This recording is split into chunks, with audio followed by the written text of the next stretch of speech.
Welcome to another episode of Singapore's Real Estate Explained, new launch series powered by JNA Investments team. And today we have myself, Caleb, and also here, Grace. And today we'll be continuing on part 2 of the Arden. Arden. Yeah, the Garden of Eden. Very nice, very nice.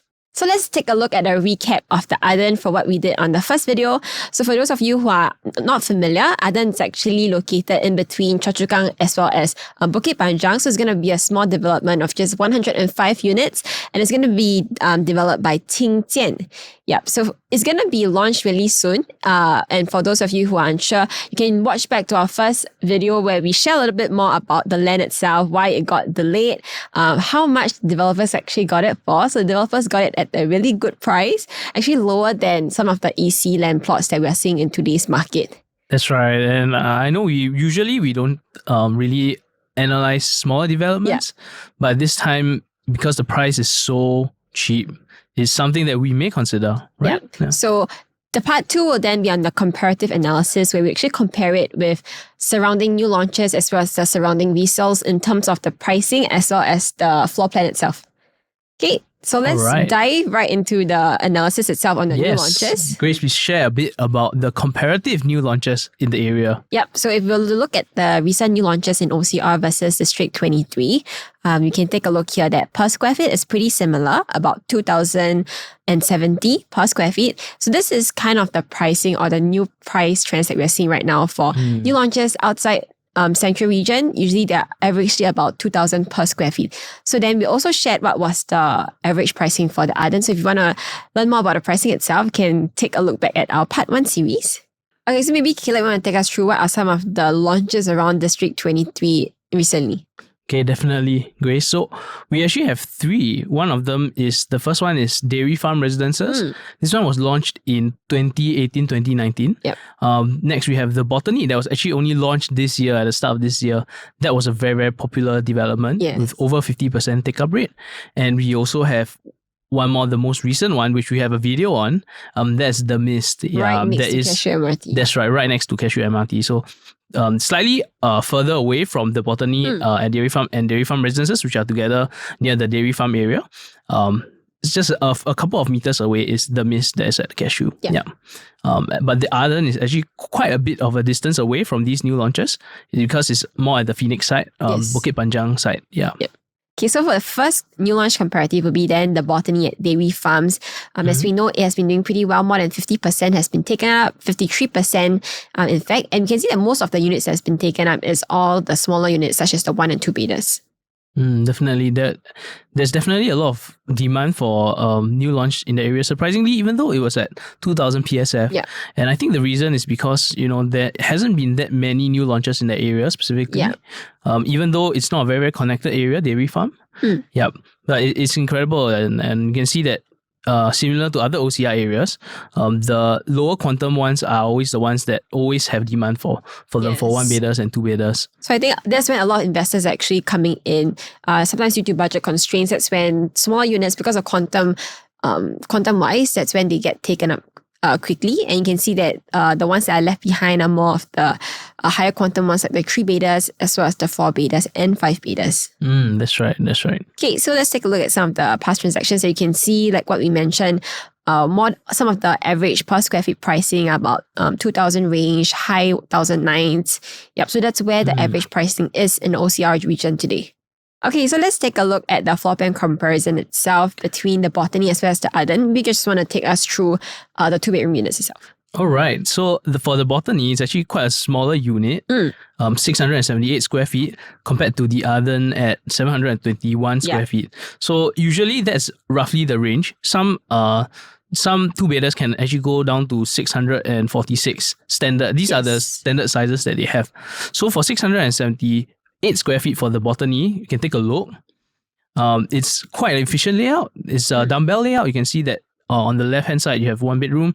On the right-hand side, you have master bedroom. Yep. And there is not a lot of wasted space. You can see as well, AC latch balcony is quite decent sized. And also, you take a look at the Arden. It may not be the best layout compared to compared to the balcony, because you can see here it's not a dumbbell layout, and the balcony is more squarish rather than like a regular rectangle, which is what most people would prefer their balconies to be. Yeah, and we did a little bit deeper analysis on the floor plan itself. On the first part, that's where we see a home shelter and a 2-bed, 2-bath, which is not very common, and a kitchen all the way to the end of the balcony, which is not very common also. That's right. So what you get in addition to what you get from the Arden that is not available in the balcony is an additional home shelter. Yeah. But for myself, I would think it's a bit questionable whether people who are looking at 2-bedders would actually value the household shelter for the additional cost. But if you take a look at the actual price, you can see that for the lowest, for the balcony is 1.331, already gone, already transacted. But for the Arden, it's pretty much about the same as well. Yes. Yeah, even though it is a larger size, there is an additional household shelter. So there are some upside. There are some positive points about the Arden, I feel, compared to the balcony. Definitely, price is one of the biggest selling points of the Arden. Definitely. Yeah. Okay, so let's move on to the 3 bedrooms. So we can take a look. 3 bedrooms in the balcony is at 883, and the Arden is at 1012. So a similar trend we are seeing here is that Arden floor plans as compared to other new launches tend to be slightly bigger. Yeah. So you can see at the balcony, quite a regular layout where you have your dining kitchen leading the same in one direction, and you have your 3 bedrooms on one side, and starting at about 1.7. Yes, so you also have a yard as well at the end of the kitchen for the balcony. Yeah. But then for the Arden side, it's a little more of like Chris say, I don't think he calls it like the unicorn layout. Or a horse layout. Just because the dining area, it's very much separated from the living area, which is also something we pointed out. Where you actually come home, you have to like squeeze through this dining area, say hi, and then like go to your living area, which is not the most regular layout that we've seen. That's right. And you can see something very interesting as well. There's a home shelter that's protruding out of the beside the foyer where you are entering, and that is not a very, very common thing to see in 3-bedder layouts. Yeah, but just like what we mentioned, even though the layout is a little weird and it's a bigger bigger in size, the starting price at 1.688 is still lower than the balcony, which is at 883 square feet. That's right. So at the end of the day, it's more of a comparison between what are the pros and cons of each of the layouts, but at the same time, what is the price difference? Does it make sense? Correct. For the difference in the utility, and who is the utility targeting? So how is this layout going to be attractive to future buyers upon TOP? Because whenever we enter into a investment project or even for a purchase itself, right, we always have to think about what's our exit strategy. That's right. Okay, so moving on to our 4-bedroom, you can see that the balcony is at 1270 square feet and the Arden is at 1206 square feet. So not too huge of a difference. Some of the main difference that we can see between both is that, the rooms are pretty similar for the common, but the master at the balcony will be bigger with your walk-in closet. It's also much longer. As well as the living area. So living area is also longer in terms of the width as well as the balcony. So one difference that we'll see is that, of course, your utility will then be smaller. So your storage space a little bit tighter as compared to the household shelter at the Arden. So Grace, would you prefer having a big household shelter or a small utility room with bigger living room and bigger master for yourself? Okay, that's a very interesting question. I think for me, I would pick the later one where there's a smaller utility room and bigger spaces, because I think it gives a little bit more flexibility in that sense. Like if I do need more space, I can always built in storage for storage cabinets for it, right?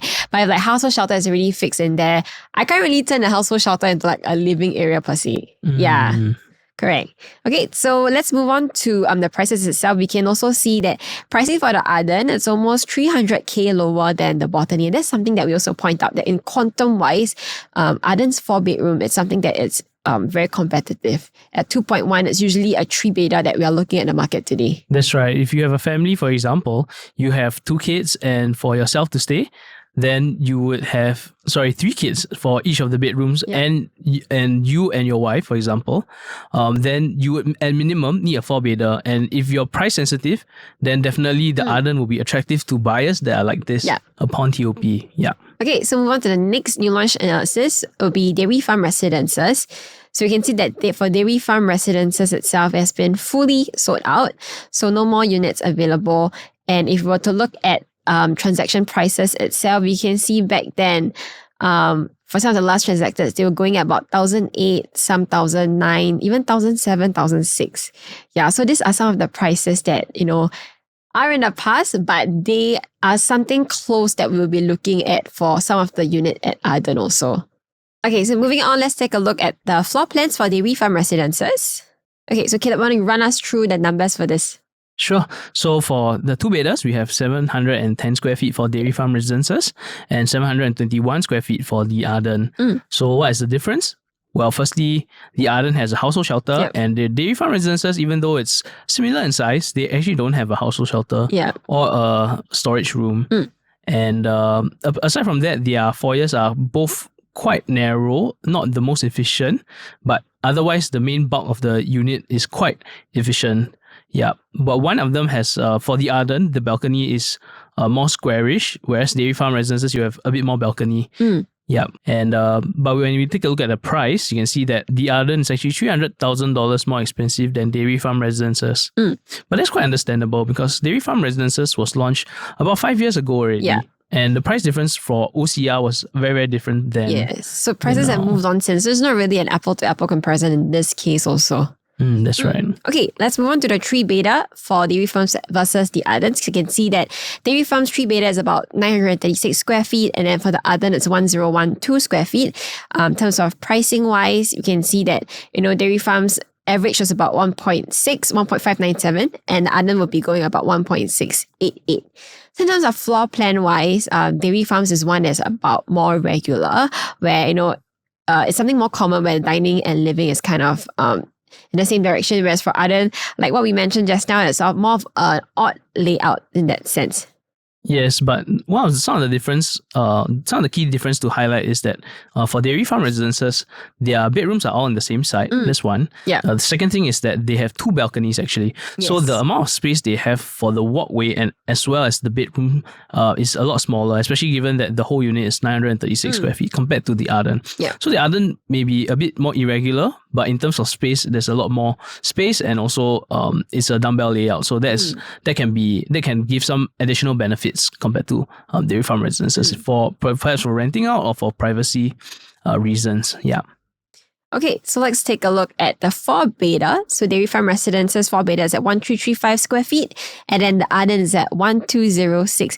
So in this case, Dairy Farm Residence 4-beta is actually larger than the Arden. So you can see that for Dairy Farms, average is going about 1.965, and then for the Arden, it's starting from 2.1 million. But of course, like we mentioned, prices back then and now, it's kind of different. So it's not a direct comparison also.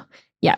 Okay, so in terms of the floor plan layout wise, we can see that for Dairy Farm Residences, of course, your living dining area, it's more of the width is wider because they position the dining area to be behind the living area as compared to the Arden where, it's one in front of another. And then the other difference then you can see is also for the master bedroom at Dairy Farm, you actually have this like walk-in wardrobe and a little like dresser where you can prep for the day. But then for Arden itself, it'll be then a little bit more compact. So one more upcoming new launch that we'll be seeing, it's at Hillview Rise area. So this one, the land was sold and awarded last year on November. So this is something that we will be expecting coming up. And these are the break-even margins as well as the estimated launch prices. So at a 20 to 25%, we would expect them to be launching about 2000 to 2001. So now let's take a look at comparative analysis of the Arden with resale comparisons, comparatives, and that's quite important because we want to see how exactly has resale developments performed in the past few years in this area. And if we take a look in the next slide, you can see we have Hillstar, the Tannery. So Acres is actually an EC, so it's not really a very close comparison. Yeah. We have the Linear, and we also have Hillian Residences. It's more on Bukit Panjang side, and it's also a mixed development, so may not also be the best comparison. And next we have May Springs and also Palm Gardens. Yeah. All right. So Grace, why don't you take us through some of the information for these resale developments, starting with Hillstar? Sure. I think mainly when we look at a resale, we look at Hillstar, Tannery, as well as Hillian Residences.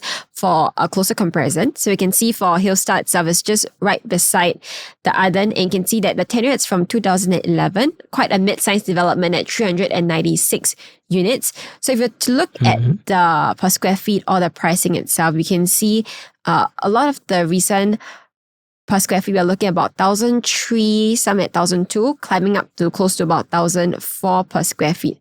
And if we were to look at some of the profits to just take a look and understand the resale market on how they have been doing, we can actually see profitable transactions, 88, not too bad. But when we look at unprofitable transactions, we also do see that there is quite a lot of owners that hasn't really profited also. Yeah, I would say that this is not ideal performance for Hillstar. You can see that even those which profited, they have annualized gains of up to only about maximum 3 or 4%. Yeah.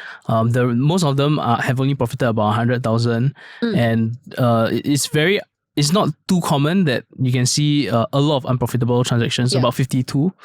Yeah, because usually, from new launch to resale, there's always price staging. So usually developments, even for resale, will make money. But for this one, for this case, I think this is something to be wary about, developments in this area from Hillstar. Okay. But of course, one thing to add on is also that for them, a lot of the owners actually bought in at the 2013 period, which you also know it's where, it's the peak. And that's when the cooling measure of TDSR actually came in, and that's when prices actually kind of fell and stagnate. So that's also a reason that could have been applied in this case. So let's take a look at the floor plan itself.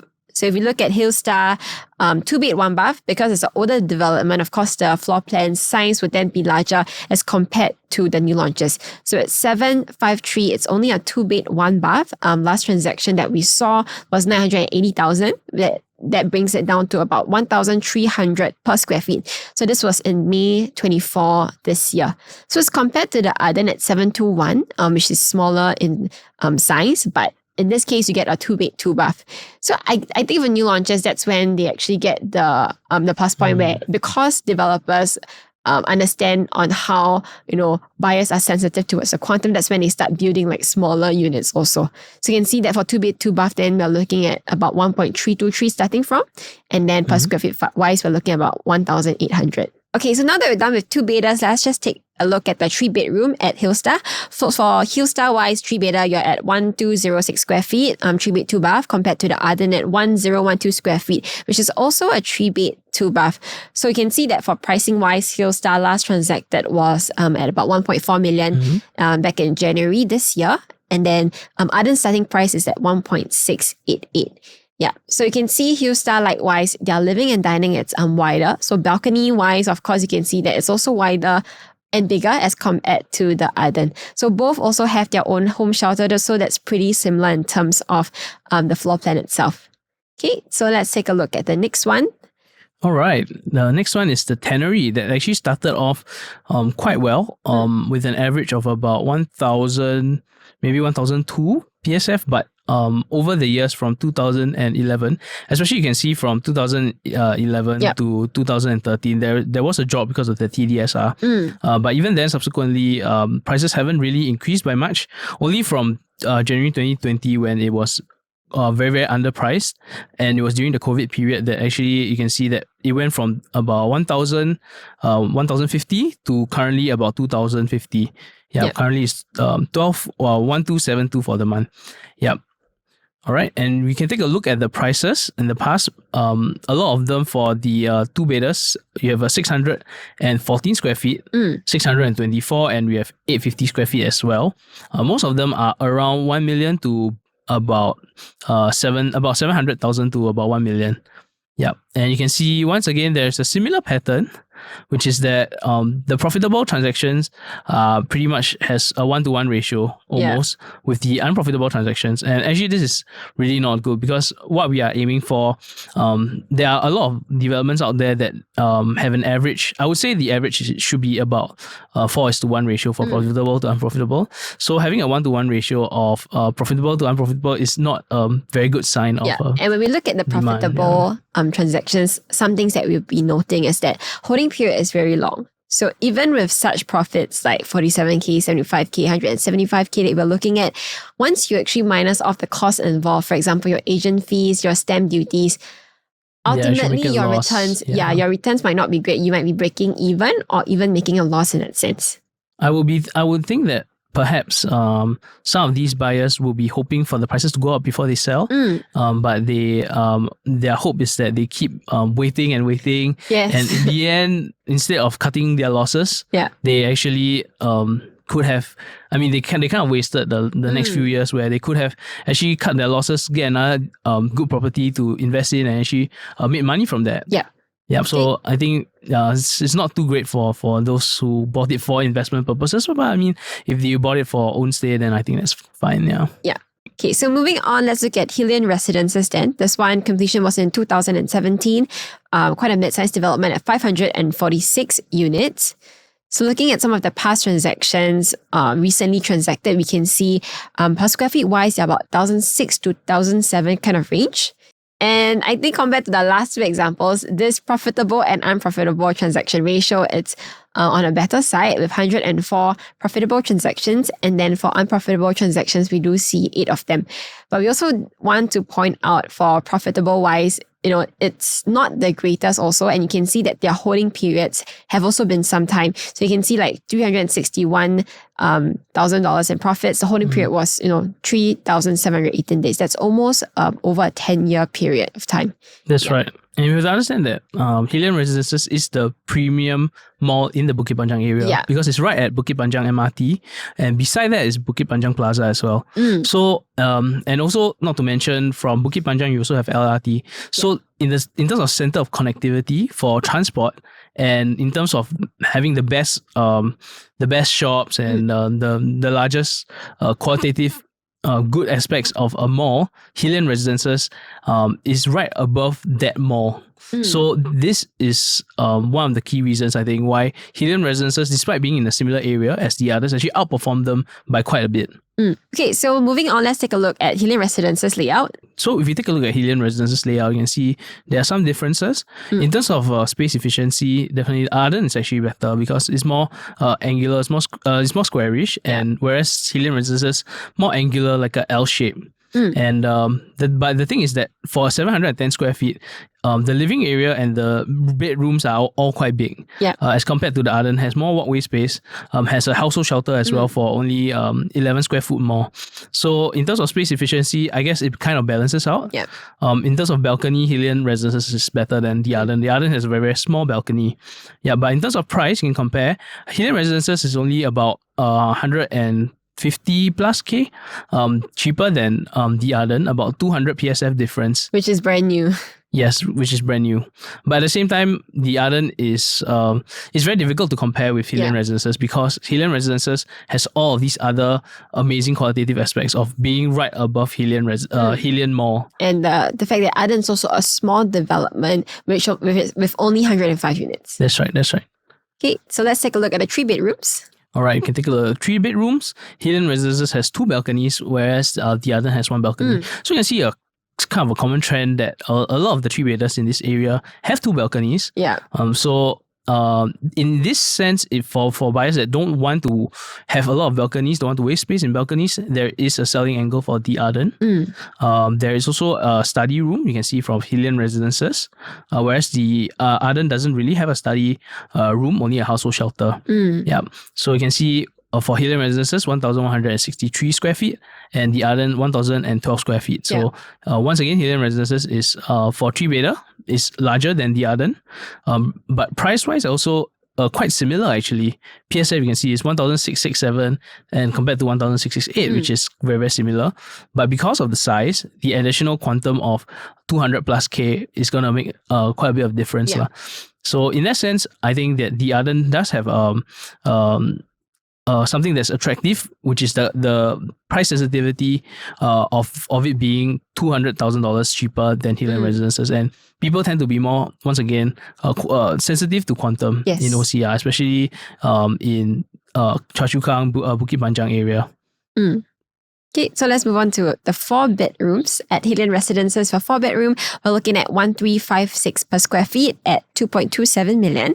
And then for Arden, we're looking at 1,206 square feet at 2.108 million. So similarly to the 3 bedroom in this floor plan wise, the entire quantum at the Arden is actually even lower than Hillian Residence, despite being something that is completely brand new.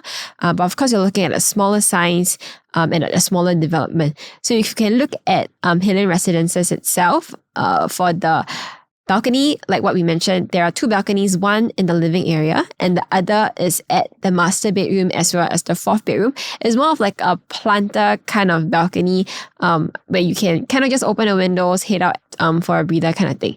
And then for this one, you also get a little study corner nook over here where you can actually partition it up or put some glass partitions for privacy wise. And then one more thing to note, actually, you have 3 balconies. So one more balcony in the yard area, actually. And then you have your utility over here. So for Arden itself, it's more of a standard layout with one balcony right at the living area. So for those people that don't enjoy the balcony space, then they would find the Arden to be one that is of a space where that is more fully utilized. That's right. I think essentially there'll be some differences between the buyer profiles. Yeah. For Hillian Residences, I think the key is still to be able to enjoy the amenities at a very, very convenient location, just taking a lift down. Whereas for the Arden, it's more of price and also space utilization.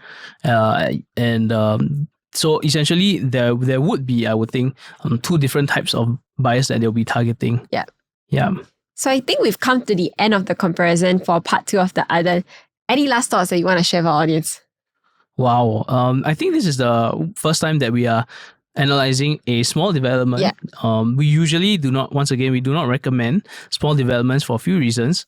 One is there is no, your prices will not be able to be pushed up by having more sellers in the area. That's number one, in the development.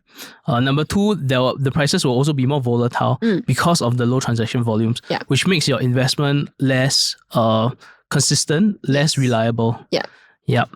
However, in this case, I think that the price, in terms of price, I think it could be quite attractive. It really depends on what exactly is the launch price on the day itself.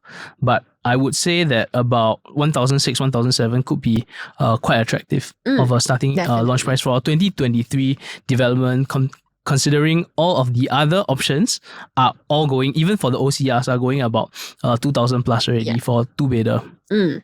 Yeah. So definitely, if you're looking in the area for own stay where, your kids are going to school, the Arden has pretty good floor plans in terms of the sizing wise, but quantum wise, you're actually comparing it to, or even lower than a resale in the area. So ultimately, it boils down to, what's the numbers during the launch day and what is your purpose in buying the house? Is it for investment or is it for own stay? So I think that's all that we have for today. If you want to join us for more updates, do remember to subscribe to our Telegram channel over here. This is Grace. This is Caleb. And we'll see you the next time. Bye. Bye-bye.